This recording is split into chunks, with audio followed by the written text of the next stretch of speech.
आइए हम लोग ये समझें, हम लोग सब समझते हैं कि प्रत्येक आदमी किसी निश्चित कार्य के लिए पैदा हुआ है। इसका क्या अर्थ है? कोई आदमी निश्चित कार्य के लिए पैदा हुआ है, उसको नहीं करेगा ये कौन बताएगा? प्रत्येक मनुष्य स्वतंत्र है, उसके लिए कुछ भी असंभव नहीं है। वो डॉक्टर बनने के लिए है तो इंजीनियर भी बन सकता है, दोनों बन सकता है। वो एग्रीकल्चर भी कर सकता है उसी के साथ।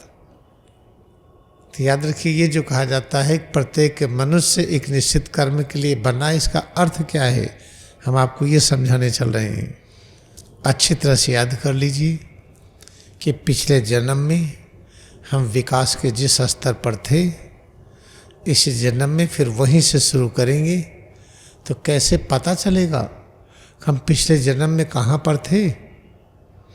तो याद रखिए, सिर से पैर की उंगली तक जो भी अस्तित्व है,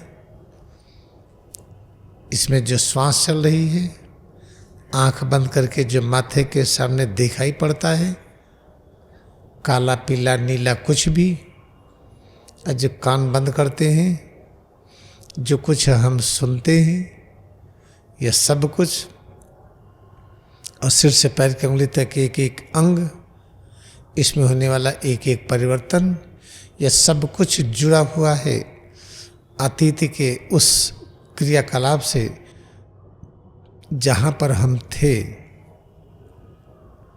इसे जब अपने स्वरूप में एकाग्र होइए, क्रिया योग ध्यान करिए, श्वास में एकाग्रता बढ़ाते जाइए जैसे अभ्यास करते हैं।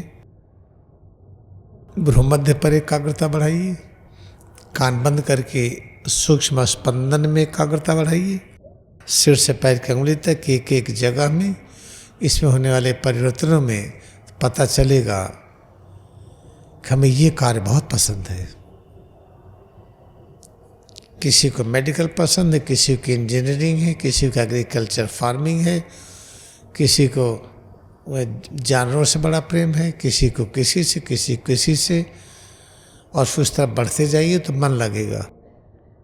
लेकिन पता चला कि हम इस तरफ जा रहे हैं, हमारे मित्र मंडली कुछ और कर रहे हैं, तो उससे हम प्रभावित होने लगते हैं।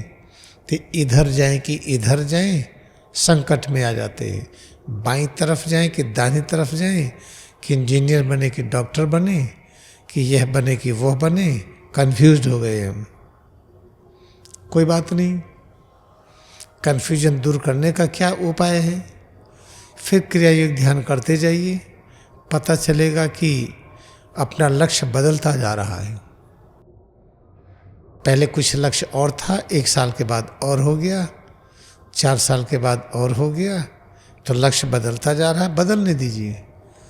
टाइम प्राचीन मानव सभ्यता की तरफ चलें, वहाँ पर 25 वर्ष शिक्षा दी जाती थी, जिसको ब्रह्मचर्य आश्रम कहते थे। ब्रह्मचर्य आश्रम मतलब वो नहीं जो हम समझते हैं। हम इस तरह का पढ़ाई पढ़ें, ऐसा अभ्यास करें कि 25 साल में ब्रह्मा की तरह काम करने लगे।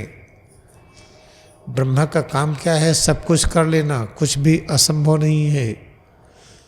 जब 25 साल तक हम क्रिया योग साधना करके ऐसी स्थिति में पहुंच गए कि कुछ भी असंभव नहीं है, फिर हम चाहे जो करें। लेकिन चूंकि वर्तमान में ये स्थिति है नहीं, तो ये स्थिति बनाना है, ऐसा सब करना है। ऐसा करने में बहुत बड़ा कल्याण होगा। तो इसको नोट कर लीजिए कि हमारी डेस्टिनी कुछ भी हो, अतीत कुछ भी रहा हो, अगर हम क्रिया ध्यान को पूरी तरह से पकड़ लेते हैं, इसके साथ हो जाते हैं, तो आज नहीं कल, अधिकतम 25 वर्ष में हम ऐसी स्थिति में आ जाएंगे कि कुछ भी असंभव नहीं होगा। और जब कुछ भी असंभव नहीं है, अनुभव हो गया, तो याद रखिए हम सच के साथ हैं। अच्छी तरह से याद रखिए, कितना आसान हो गया है। एक छोटी सी महान पुस्तक गागर में सागर, अगर होली साइंस पकड़ लिया आपने, इसके साथ जुड़ गए, तो कुछ भी असंभव नहीं, ये अनुभव कर लेंगे। लेकिन जुड़ेंगे कैसे? पढ़ेंगे, समझ में आने वाला नहीं। क्योंकि शब्दों का अर्थ उल्टा जानते हैं। इसे जो गाइडेड मेडिटेशन है उसको लेकर के जब अभ्यास करेंगे और क्रिया के सिद्धांत के अनुसार खाएं पिएंगे तो आपको ये जीवन बहुत अच्छा लगेगा। जीवन में हम शांति ज्ञान शक्ति की ओर बढ़ते जाएंगे। यह है आज का मुख्य कार्यक्रम।